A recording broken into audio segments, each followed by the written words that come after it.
Este é o Culturalmente, e estamos aqui, Carla Bica e eu, Carlos Salgado, hoje com Pedro Antônio Schmidt do Prado Lima.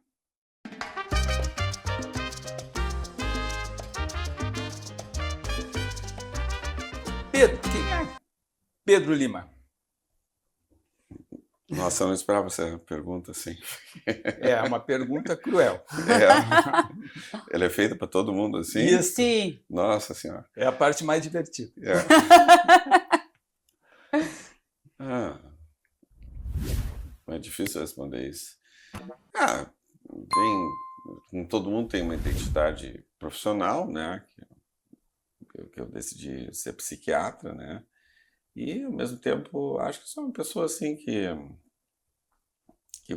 gosto dos amigos, que sofro com questões sociais, com a situação do mundo, do local, e,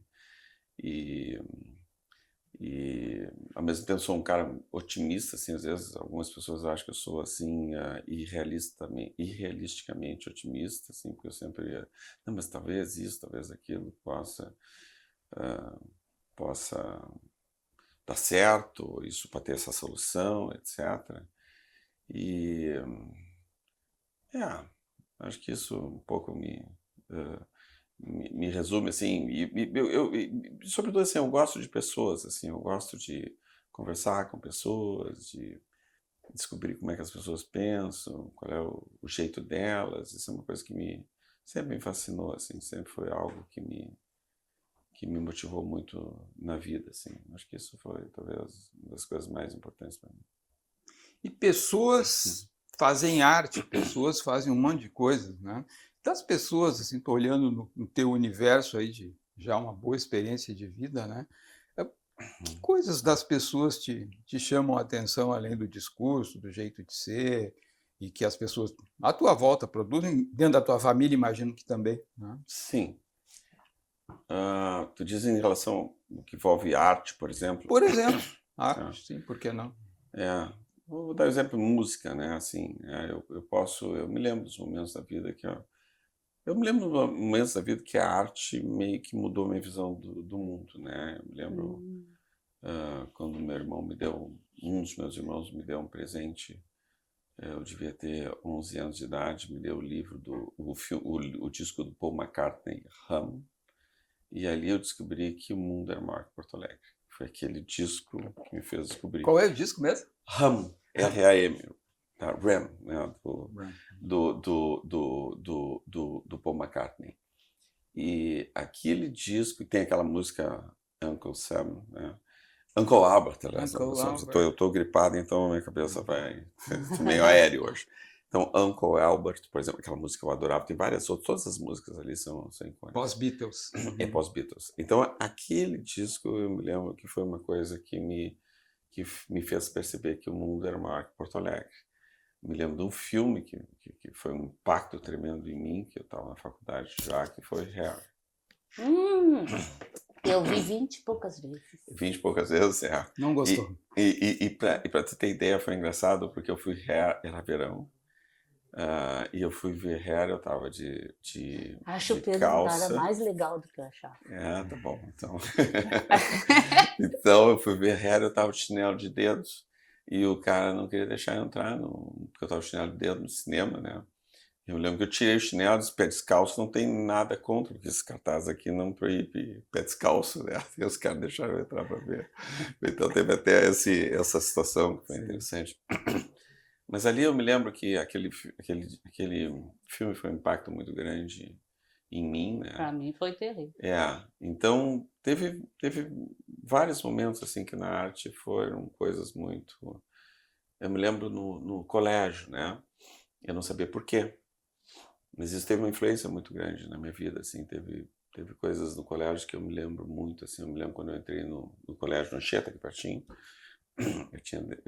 eu tenho 9 anos ali, 10 anos ali, primeira aula já tinha 10, primeiro ginasial, de ecologia. Eu me lembro que aquilo, para mim, foi, assim, uma descoberta absurda, que eu me lembro até hoje da capa do livro de ecologia e tal. Depois, um pouco mais adiante, estudando, por exemplo, Quem estuda história, guri pequeno e tal, gosta de egípcio, romano, essas confusão toda, né? Gostava também.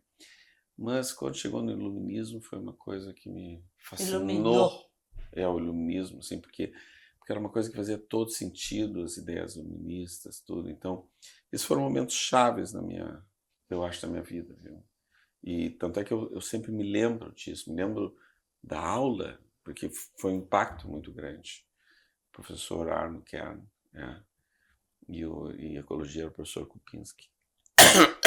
Um dos nomes dos professores, imagina. Como é que chamava da ecologia? Kupinski. Kupinski. Ele era professor de biologia, né? Lembro do livro direitinho e tal. Então, teve vários momentos nesse sentido, assim, que foram importantes para mim. E isso é muito formativo, né? Porque Sim. assim, a importância que a gente vê da educação, né? De ter Sim. acesso a isso, né? Isso. No colégio teve um outro momento, assim, porque eu, na verdade, o que eu era bom era matemática e física, eu era muito bom em matemática e física. Até que o vestibular, quando eu fiz o vestibular, eram 80 questões, matemática e física. E das 80 questões eu acertei 76, era muito difícil, a média era lá embaixo e tal, né?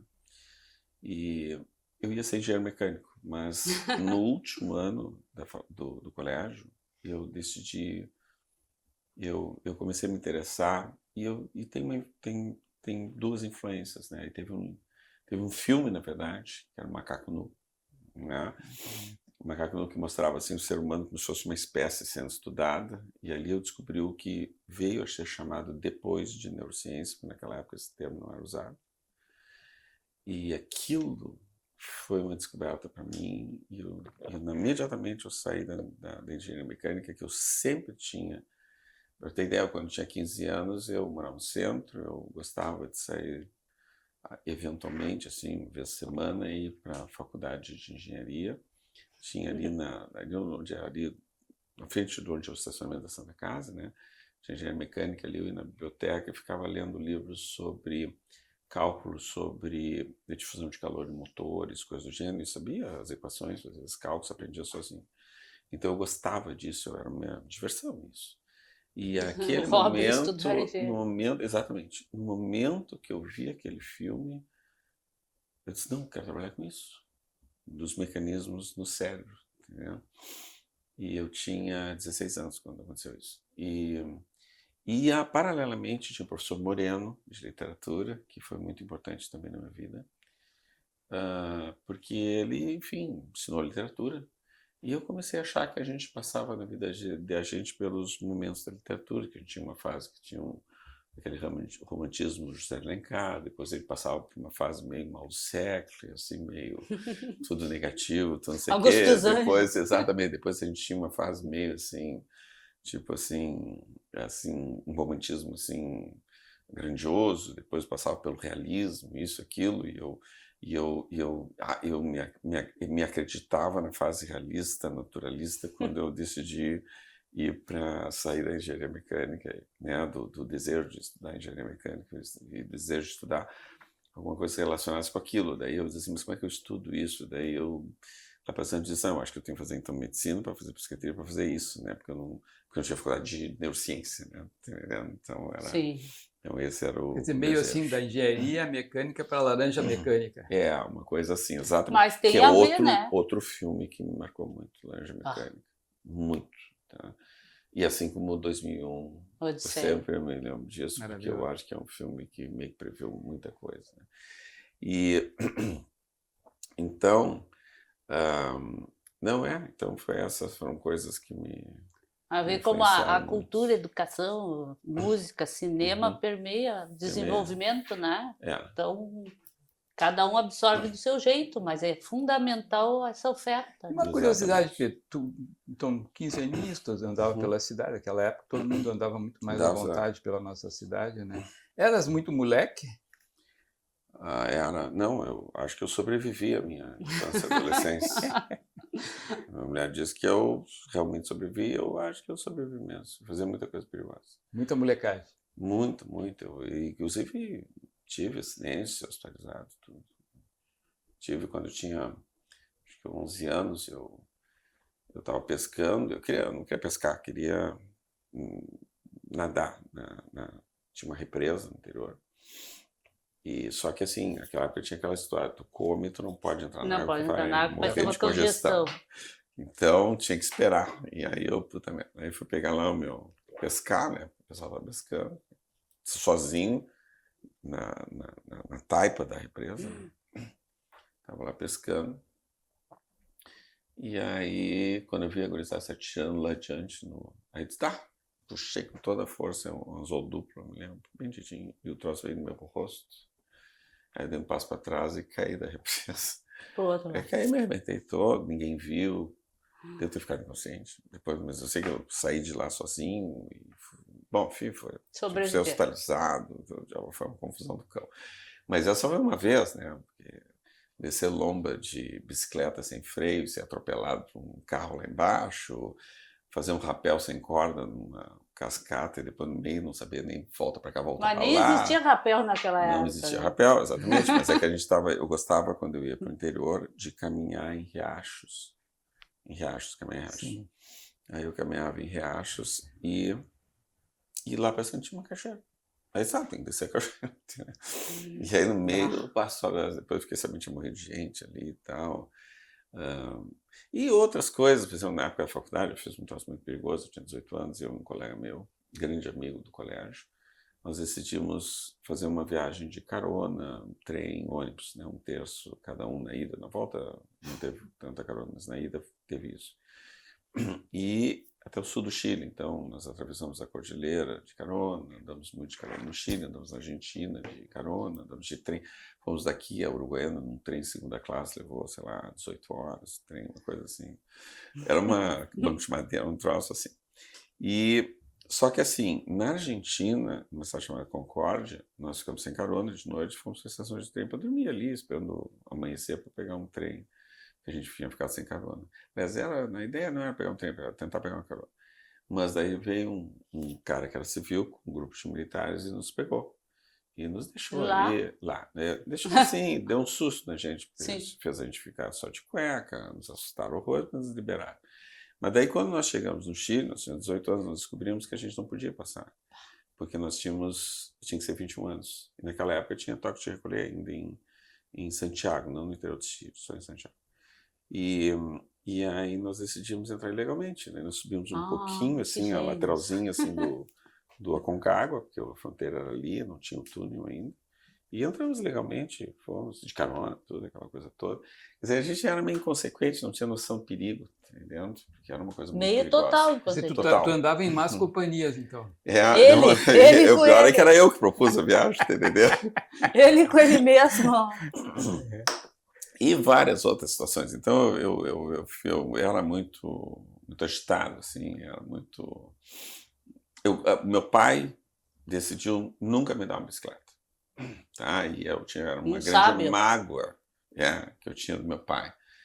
E aí desde os 10 anos, eu tentava ganhar dinheiro para comprar bicicleta. Então, eu chegava lá em casa, eu tinha que engraxar os sapatos. Às vezes estava no Anchieta, ia morar no centro, eu vinha a pé, às vezes, para ficar com o dinheiro do ônibus. Eu trabalhava no verão, meu irmão tinha uma livraria, eu trabalhava no verão, primeiro fazendo pacote, depois vendendo livro, depois vendendo papelaria. No final, só que era livro. Só no verão, ali, para ganhar dinheirinho também. E aí, lá passando, juntei dinheiro, consegui comprar, e outras coisas, consegui comprar tinha montado uma pequena livrariazinha no Anchieta, pedi lá para o diretor do Anchieta me permitir. Para vender. Sim, o livro que eu mais vendi, tinha 10 anos, chamava Como Nascem os Bebês.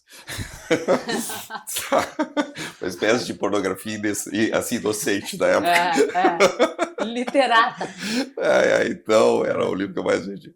Então, mas assim, aí com 14 anos, meu pai morreu quando eu tinha 13 anos, né? Com 14 anos eu consegui comprar minha bicicleta, que era uma monareta. E aí eu fiz 2 bolsas de couro, tipo Easy Rider, né? Entendeu? Tinha até fogareiro. Eu pegava, sábado ou domingo, pegava a bicicleta, morava no centro, pegava a bicicleta, ia até Guaíba e voltava, passando as pontes, caminhão, ônibus, tudo nas pontes, imagina? Uma criança. Sim. E foi cadeirinho para fazer uma comida, né? Porque eu demorava o dia inteiro e voltava uma Mandareta até Guaíba, entendeu?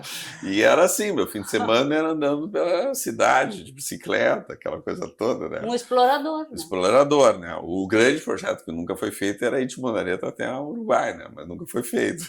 Entendeu? Pobre mãe, não. Era... Pobre mãe Sim, não.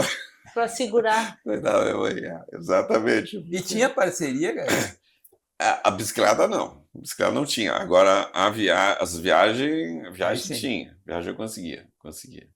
E eu gostava muito de camping selvagem também. Aí meu tio era meu parceiro.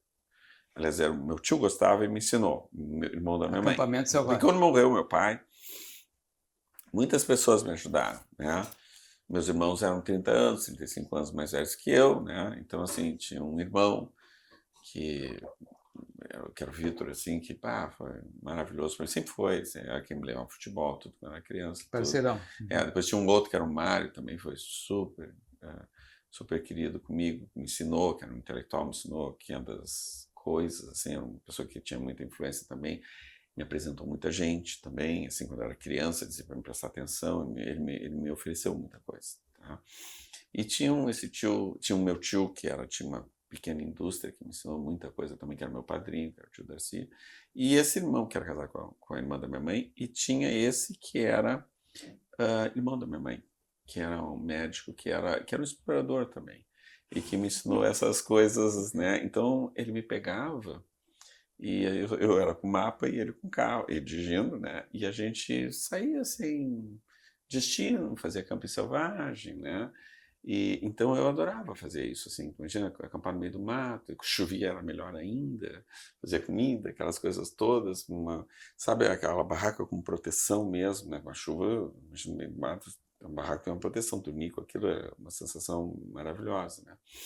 Mas às vezes aconteciam coisas estranhas. Tem uma coisa engraçadíssima, imagina, que aconteceu, que foi, nós estávamos naquela região Lajeado, eu estou falando isso aqui em 1974, né? Imagina, então tinha asfalto ali, mas não tinha de Lajeado até Encantado asfaltado. E era muito quente, um verão, e aí o tio disse assim, nós temos que pegar vamos tomar um banho no rio. E eu peguei mapa e olhei onde é que o rio Taquariche era, perto de uma estrada de terra que ia lá para Encantado. E aí disse assim, você entrar para essa estrada e tal, a gente entramos para a estrada, chegamos lá, então chegou na beira do rio. Eles disse, bom, vou tomar um banho aqui então.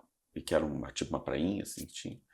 E aí eu cheguei e disse, mas tio, eu não trouxe calção. Ele disse, deixa de frescura, vamos tomar um banho pelado. Aí ficamos os dois pelados, entramos dentro do rio.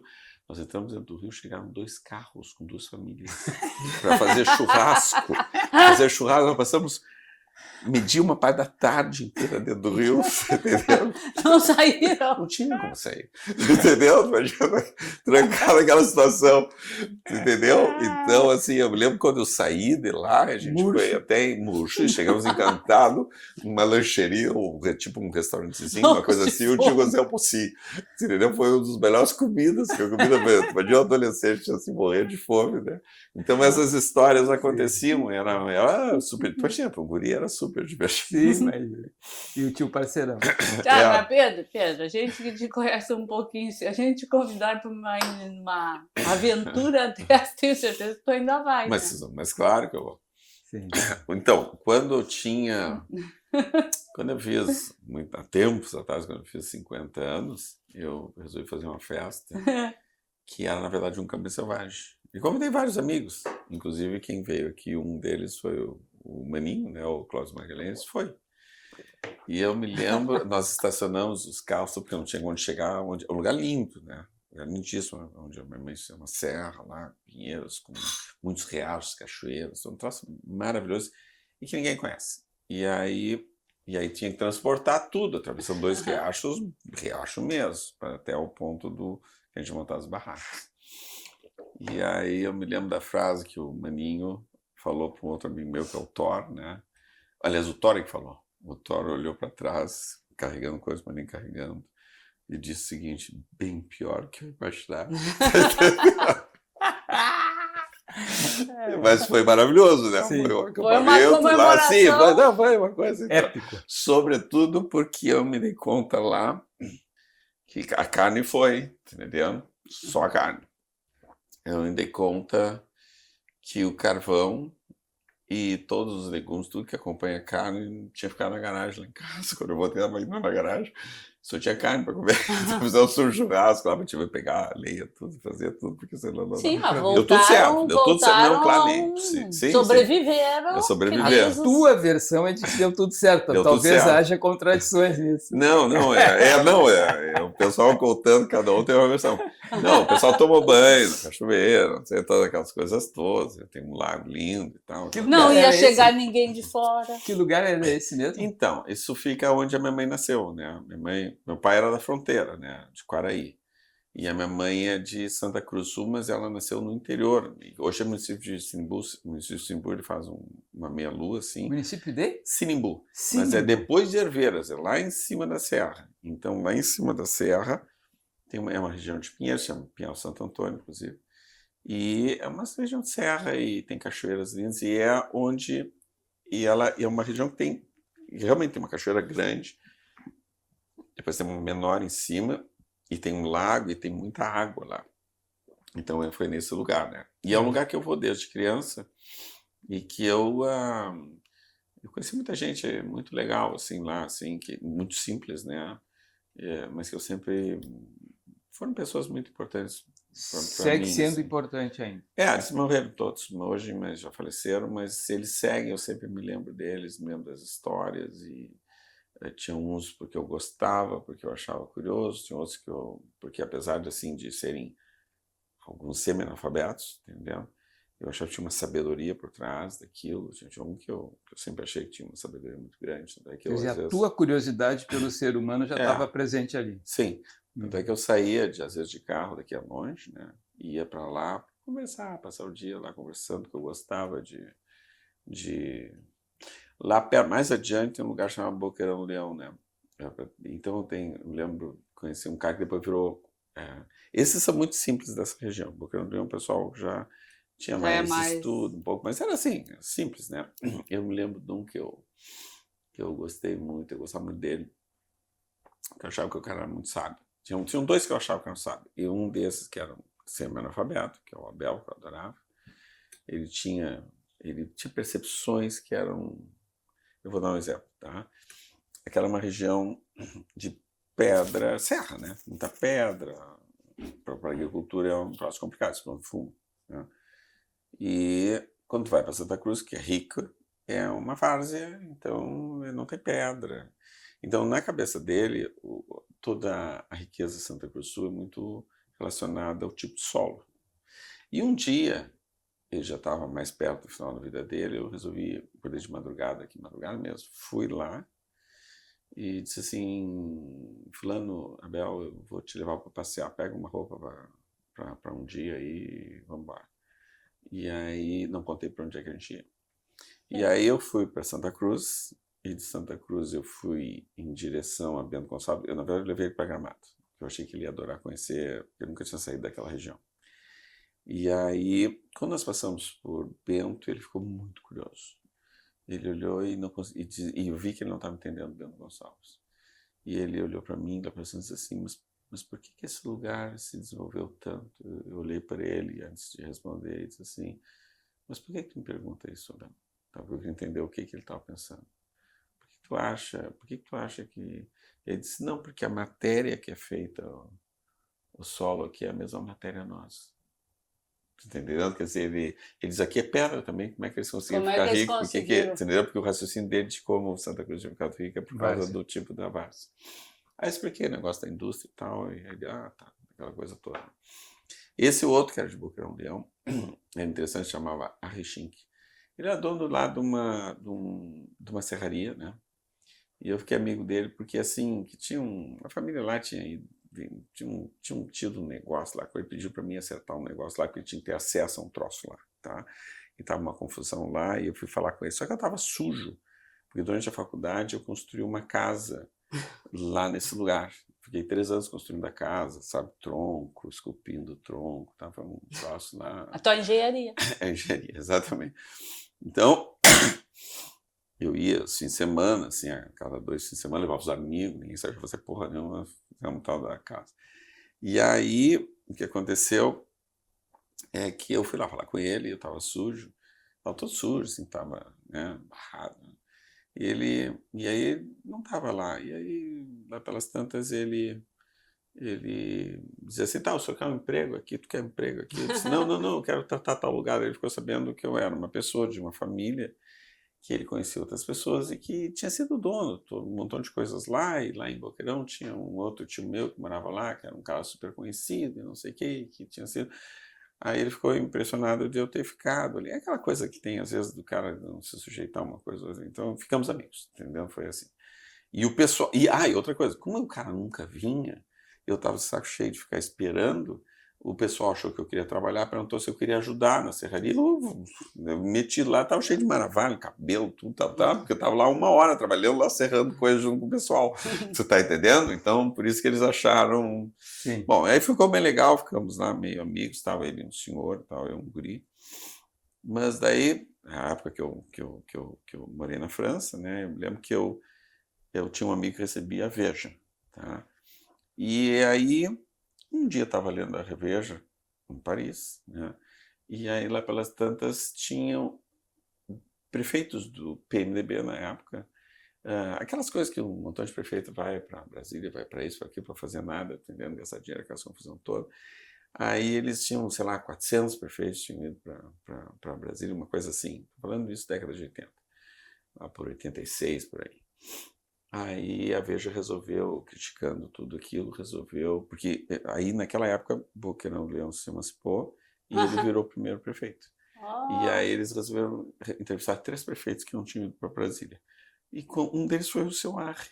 E aí tu imagina, eu lá, lendo a Veja, entrevistando o prefeito Arre Schenck de Boqueirão Leão, perguntando por que ele não foi a Brasília, e ele respondeu: tenho mais o que fazer em Boqueirão.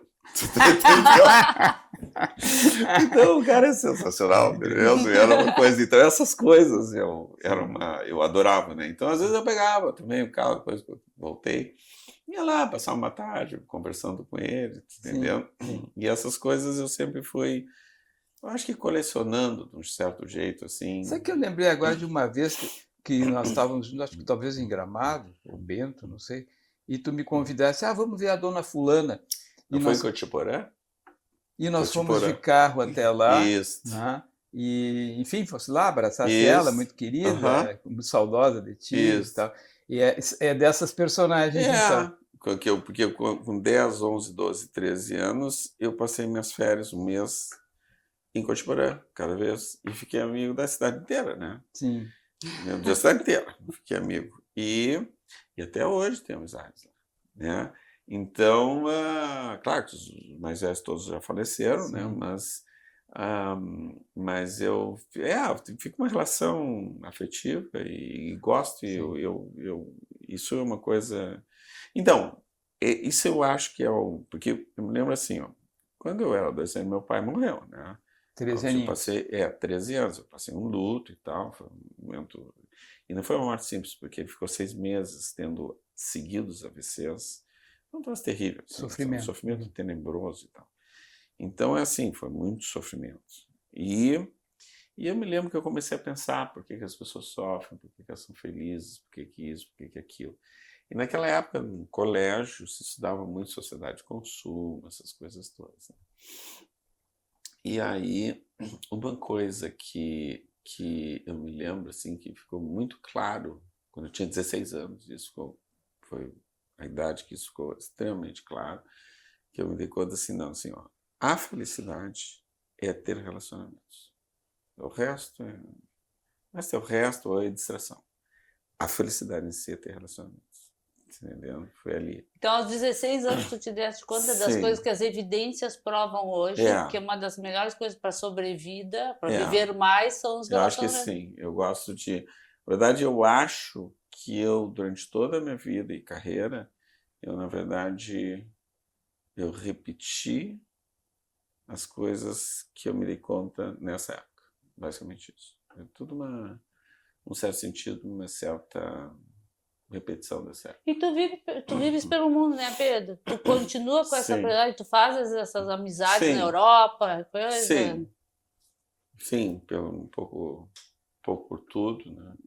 E tem mudança de padrão, tipo assim, lá no interior que o pessoal é receptivo, lá fora... Eu acho, assim, eu acho, claro, tem coisas que tu pode falar, tem coisas que não pode falar, tem níveis de conhecimento, tem que entrar num acordo com aquela, mas no fundo é uma coisa de afeto, né?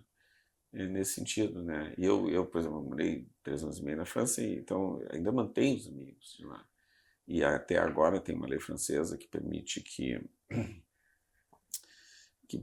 que um professor francês possa ir para um outro país, continuar ganhando pela França, né? E aí tem um amigo meu, que chama Roland Dardenne, que me telefonou um tempo atrás, me contou que tinha essa lei e disse assim, eu estou pensando em ir aí. Aí eu pensei que ele ia ficar um mês aqui, que era o desejo dele ficar um mês aqui, aí ganha um salário, vai ficar de férias, mas dá umas palestras aí, não sei o que, eu pensei que era isso.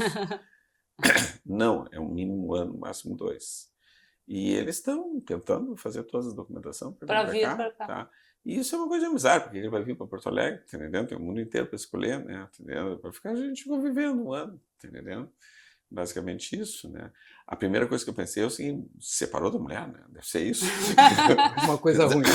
A fulana, não, ela tá louca pra mim. Nossa, eu achava até que ela nem gostava tanto de mim, entendeu? Mas ela vai vir pra cá. Não, ela gosta da Melanie. Ela não conhece a Melanie. Não conhece. A segunda esposa dele. Eu conhecia bem a primeira que, enfim, depois acabaram se separando pela segunda, porque eu conheço ela também, mas ela nunca conheceu. Mas ela tá louca pra vir também, tá vendo? Então vai ser, tomara que dê certo, né? E aí vai ser uma coisa bem legal. Um explorador desses, então nós estamos tentando ver com a Vai ter visita à cachoeira, então. Vai ter, não, com certeza. Isso com certeza vai ser. Então, assim, isso é uma coisa de amizade, né? Entendeu? Então, sempre... Relação. Sempre gostei. E de vez em quando tu bota a mão em ninho de marimbondo também, não? Sim, mais antes. Hoje acho que a idade, né? Amadurecer finalmente, né? Não, sempre foi, na época, sempre foi assim. Na época a primeira vez que eu entrei em um conflito enorme foi quando eu tinha 9 anos, tá? Porque eu tinha um amigo russo. A família tinha fugido da União Soviética, chamava Dmitry. Ele já faleceu, infelizmente, faleceu o ano passado. Dmitry. E o Dmitry, que era meu grande amigo assim, do colégio, eu estudava num grupo escolar lá no centro. O Dmitry, ele era meio corinho da turma, né? O corinho, para quem é jovem e está escutando do outro lado, é o que sofria bullying, entendeu? Porque ele tinha sotaque, né? Mas e aí nós éramos assim grandes parceiros, sonhávamos em ser astronautas, montávamos o solar, tudo, entendeu? Era todo negócio. E um dia um guri, lembro até do nome do guri, tudo, pegou uma régua e deu um reguaço na cabeça do Dmitry durante a aula. O Dmitry se virou, pegou, arrancou a régua, fez assim, quebrou em 3. Eu me lembro até hoje, um pedaço subindo. Aí o guri deu um soco no Dmitry, eu dei um soco no guri, e nós dois brigamos contra uns 6 guris no meio da aula. E a professora, que não era a dona Irne, que foi a professora do 2º e 3º ano, que era muito querida, eu nem me lembro o nome dessa professora, não merece ser lembrado o nome dela, foi contra nós. E aí eu fiquei furioso com ela. Que era injusto, né? E isso, e disse que ela era uma sem vergonha, que eu ia falar com a diretora. Aí eu fui falar com a diretora. E meio chorando, aquela coisa toda, fiz todas as reclamações lá e tal. O Dmitry estava assustado com aquela história. O Dmitry era mais assim de respeitar autoridades. E aí a diretora me deu um xingão e tal, disse que não voltava mais para a escola. Aí eu fui em casa e foi um drama daqueles. Dentro que eu disse, eu não volto mais para a escola, estava no 4º ano primário. E aí foi uma confusão tão grande, tal, que meus pais deixaram eu abandonar a escola. E aí eu fiquei estudando sozinho em casa. Eu tinha 2 aulas por semana com uma professora particular que dizia o que eu tinha que estudar. Daí tinha matemática moderna, ninguém sabia naquela época, de recente introduzido. Eu comprei um livro, adorei aquela história. Entendendo que matemática moderna era um drama, né? Tinha uma coisa. Eu adorei aquela história, conjuntos, isso, aquilo, interseções, aquela confusão toda.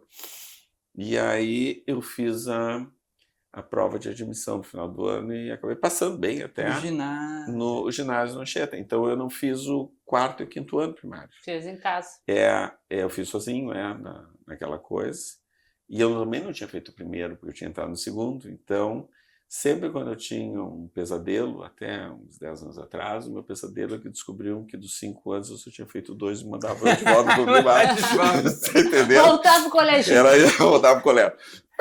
Mas aí eu entrei no ginásio. Essa foi a história. Mas foi a história de brigar com a professora e a diretora. Né? Ninho de marimbondo. E na faculdade eu tive 2 situações me chamaram na direção da ameaçar me expulsar por ter brigado com o professor ou com o conselho da faculdade uma vez. Entendeu? Eu briguei com o conselho da faculdade. Eu ironizei, fiz um deboche no conselho lá, porque eu era o representante. Foi uma confusão lá. Então isso dava. E eu acho que me prejudiquei muito na vida por causa disso. Né? Eu acabei na França por causa disso, acho, porque aqui na hora de fazer residência ninguém queria que eu passasse nem perto, né? Porque não tinha esse cara só causar problema, entendeu? Então eu acabei me prejudicando muito por causa disso. Mas com o passar do tempo foi me E esse período francês, o que deixou? Ou que deixa até hoje? Deixou e deixa, assim. Foi muito difícil, porque eu não tinha dinheiro, né? Então eu, na verdade, não queria ir para a França, queria ir para a Inglaterra. Mas a Inglaterra tinha que pagar, ou tinha que ter uma bolsa, não tinha nada disso.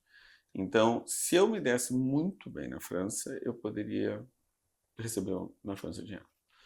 Então, eu tinha juntado um pouco de dinheiro e tal, fui para a França, mas fui assim, para ter ideia, fui de ônibus daqui a São Paulo. Aí em São Paulo peguei um ônibus das linhas aéreas paraguaias para Madrid. De Madrid tive que ir de ônibus para Paris. Cheguei lá e eu não tinha dinheiro, na verdade. Então, eu consegui no início pagar um lugar para ficar.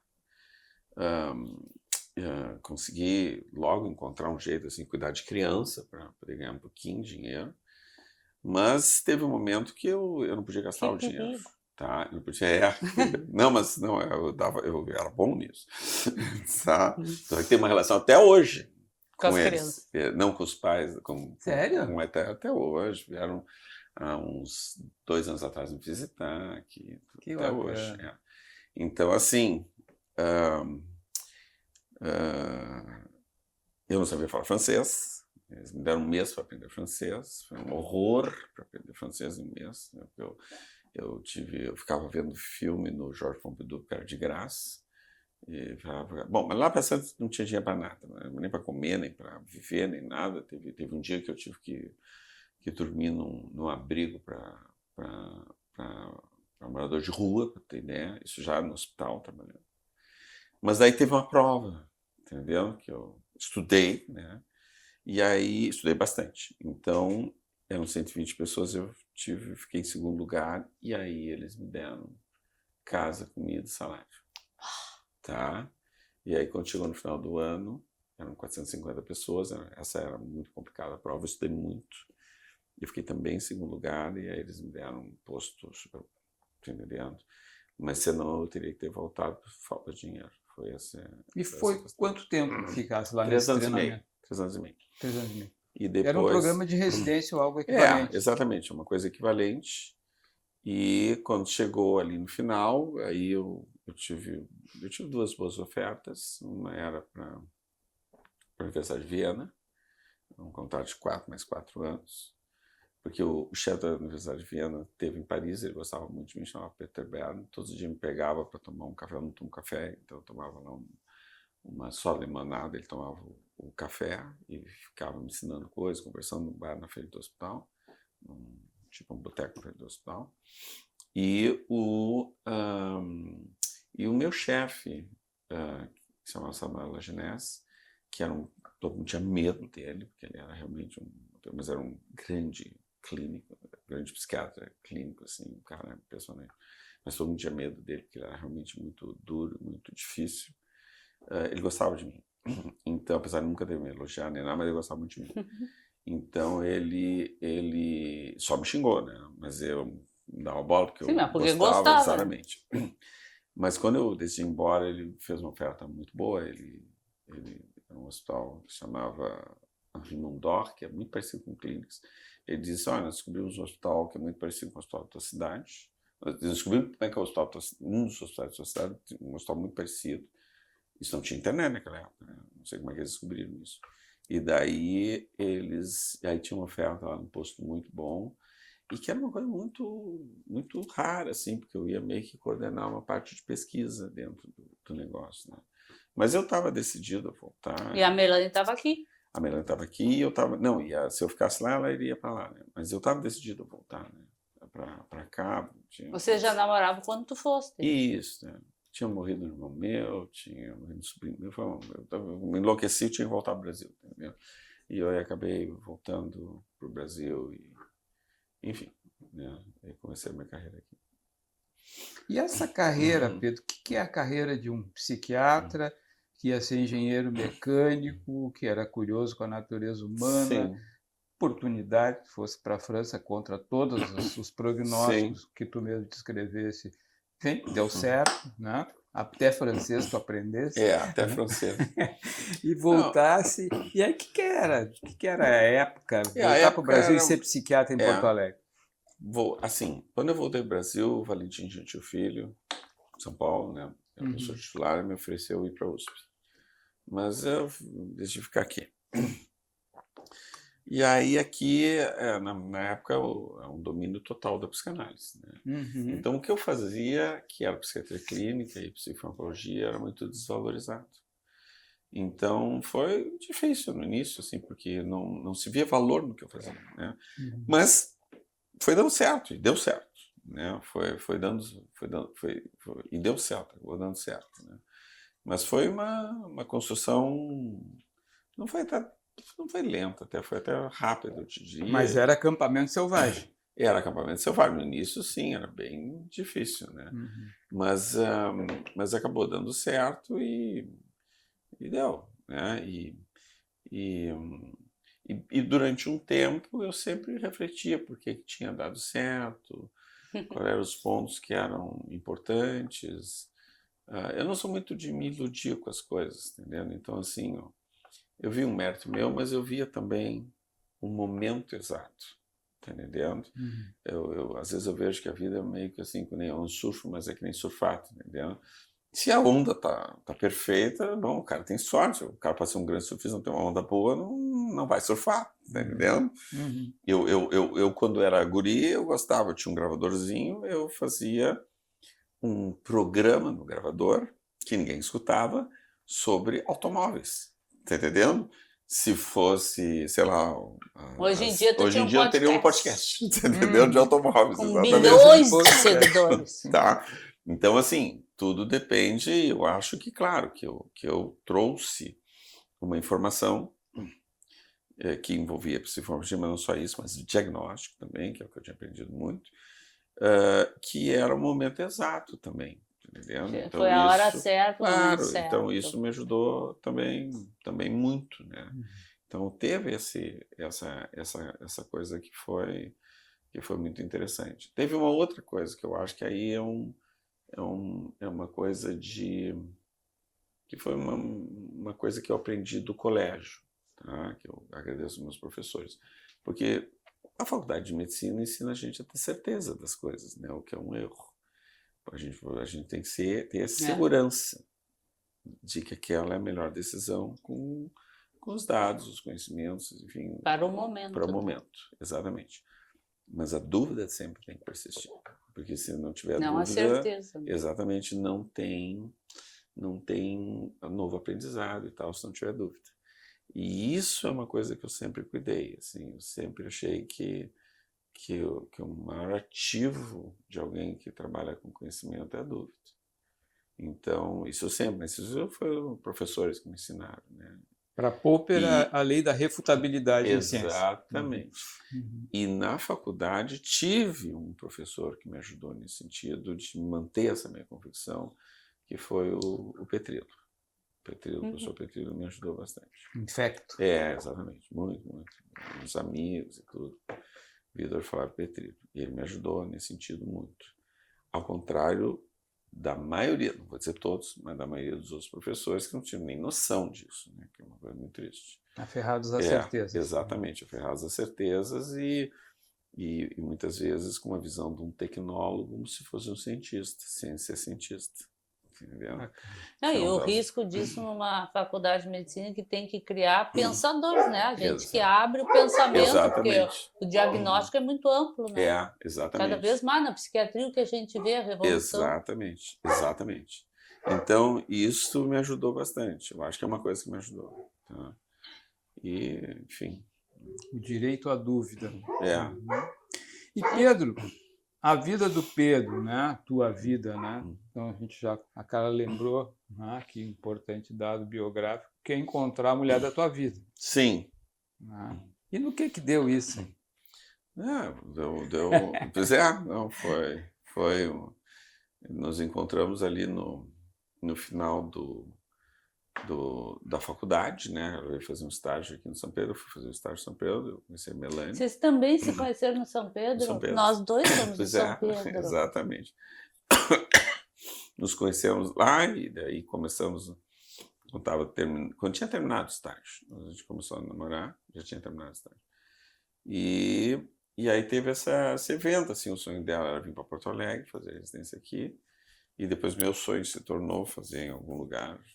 Já era um pouco, ela acho que já, porque eu já falava que o meu desejo era ir para o exterior. E aí, a grande decisão foi se a gente terminava o namoro ou continuava à distância sem internet, né? Porque uma pergunta era 15 dias, né? Uma semana vai, uma semana vem a carta, né? Era basicamente isso. Mas é ótimo para um relacionamento. Tu imagina, se tu tem uma dúvida, até lá tu já pensaste, repensaste, Sim. Nem briga, né? Sim.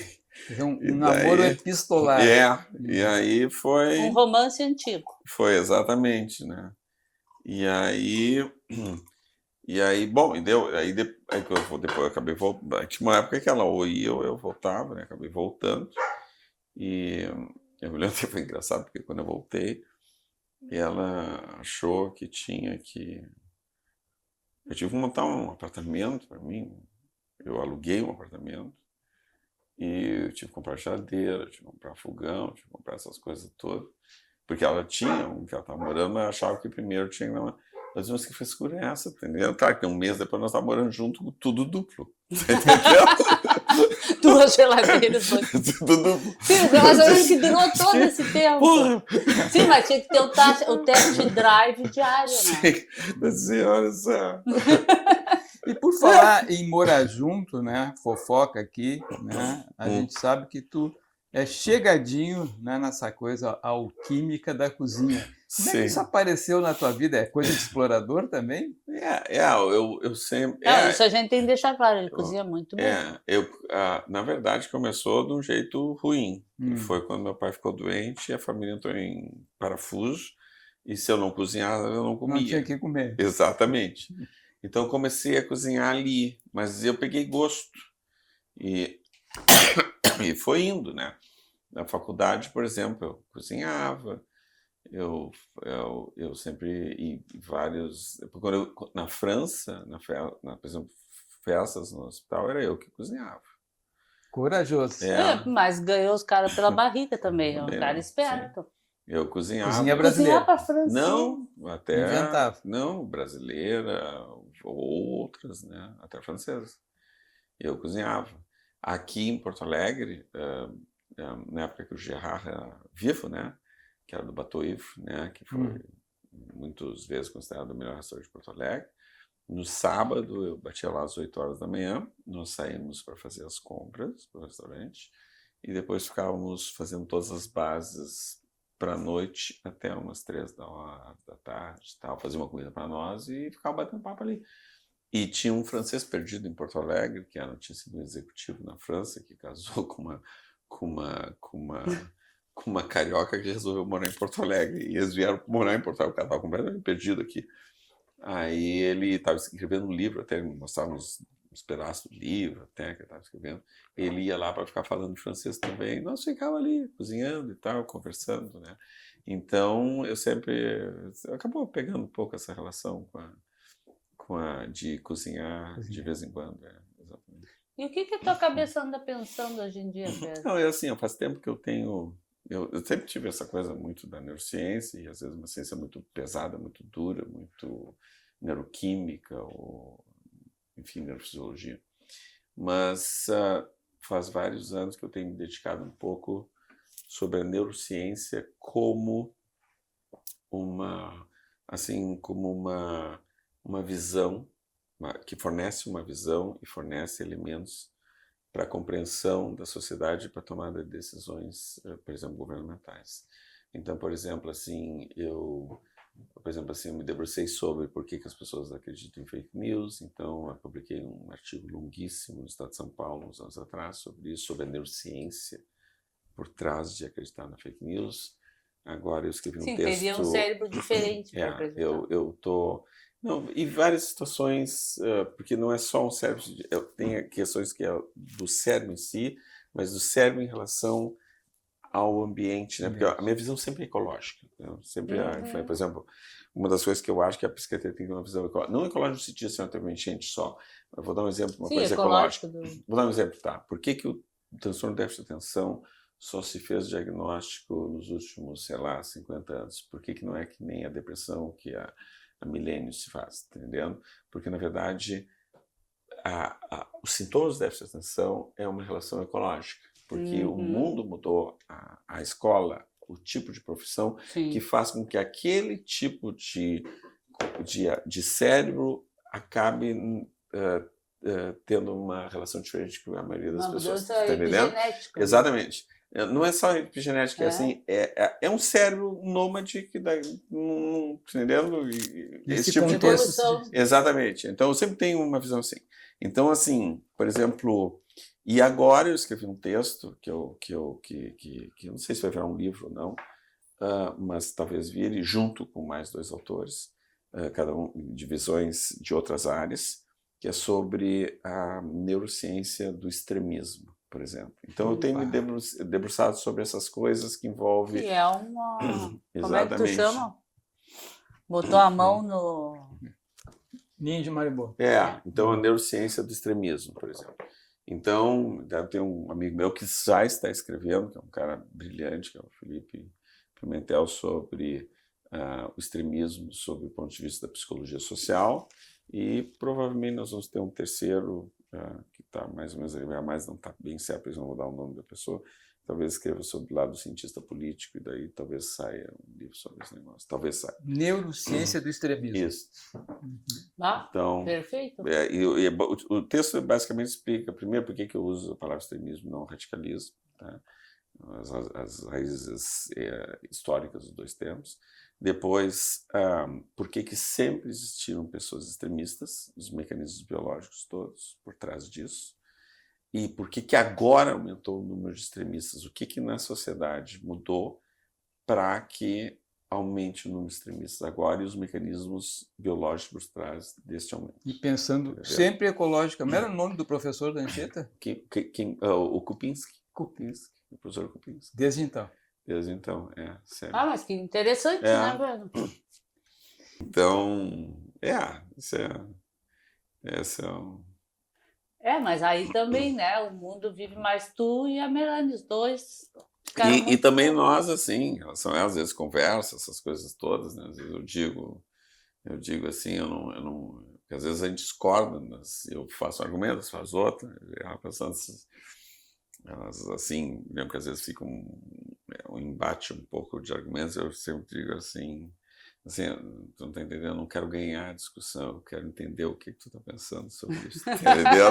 Eu só estou argumentando porque eu vou argumentar contra, porque eu tenho que entender como é que tu defende todos esses argumentos, né? Eu não quero entender isso, e isso é legal, né? Tinha uma época, isso há mais tempo atrás que eu dizia assim, que às vezes às vezes é mais legal conversar com quem a pessoa discorda, porque tu é... Quase sempre. Exatamente, tu tem um certo... Se não é eco da própria voz. E é legal isso, né? Porque muitas vezes as pessoas pensam que um casal longevo, ele está sempre pensando igual. E na realidade não é, né? Os casais longevos às vezes conseguem conviver com essa e aprendem com essa diferença. Né? Porque tu e a Melanie, ela é uma calma, tu é uma... Vocês são... E nessa se vão 40 anos? Se vão... Juntos? Sim, acho que mais. Mais, né? Mais, né? Isso. Mas, Pedro, avançamos bastante, abusamos da tua paciência, né? Estamos chegando aqui no nosso timing local. Tu queres deixar aqui para o nosso respeitável público, né? Alguma mensagem? Uma provocação também serve. Não, sei lá, a provocação é sempre a mesma que eu digo para as pessoas, assim, que é o que eu me preocupo hoje em dia, né? Que essa questão da gente, eu acho que sempre tentar se informar e ir atrás da opinião contrária, tentar entender o ponto de vista do outro, porque o mundo foi para um lado, né, muito complicado, assim, muito a provocação de não ter certeza, é essa basicamente, que eu acho que isso é que é na verdade aquilo que eu aprendi lá quando eu tinha 16 anos, aliás não tinha 16, foi muito antes, lá 14 anos e tal, que é a história de ter uma visão iluminista das coisas, tá entendendo? Não é à toa, quando começou essa loucura toda, o iluminismo foi tão atacado. Entendeu? Não é à toa. Né? Porque realmente é a visão que bloqueia todas essas loucuras que estão acontecendo atualmente, né? De tudo que é lado. Tratemos de nos abrir, então, essa é a ideia. Exatamente. Eu acho, né, que o interessante de conversar com o Pedro, que eu sempre gosto, né, aprendo muito com o Pedro, é muito isso, essa possibilidade de pensar outras coisas, pensar diferente, mas tudo num contexto de preocupação com o nosso ambiente, né? Nosso ambiente ecológico. E de ter tentar uma certa, de novo, uma certa honestidade intelectual nesse sentido, entendeu? De ver o limite das coisas, não tentar dizer até que eu acho que eu entendi, até que esse tipo de coisa, entendeu? Evitando dogmatismos. Exatamente. Eu acho que isso é o mais importante no Carla, nosso momento. Ficamos por aqui? Ficamos. Então, muito pessoal, obrigado, né? Estamos ficando por aqui, agradecendo a Pedro Antônio Schmidt do Prado Livre, generosamente esteve conosco todo esse tempo, abrindo seu coração, que também é generoso. Apesar Obrigado, dos Pedro. vírus, né? Eu que agradeço.